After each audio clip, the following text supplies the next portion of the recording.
আসসালামু আলাইকুম গাইস, আমরা এখন আছি কার্জন হলে। আর কার্জন হল মনে হয় যে ঢাকা ইউনিভার্সিটির মধ্যে সবচেয়ে সুন্দর একটা হল, আর যেটা সৌন্দর্য আপনাদেরকে দেখাবো। লেটস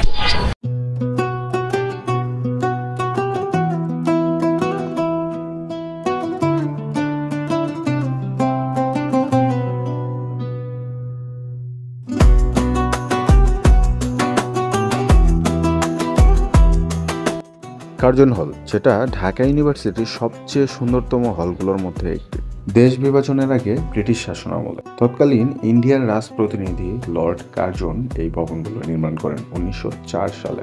প্রথমে এটি নির্মাণ করা হয়েছিল টাউন হল হিসেবে। পরবর্তীতে 1911 সাল পর্যন্ত এটিকে ঢাকা কলেজের পাঠাগার হিসেবে ব্যবহার করা হয়। তার উপরে অর্থাৎ 1921 সালে এটি ঢাকা ইউনিভার্সিটির সায়েন্স ফ্যাকাল্টির জন্য ব্যবহার করা শুরু করা হয় এবং তা আজ পর্যন্ত ব্যবহার করা হচ্ছে।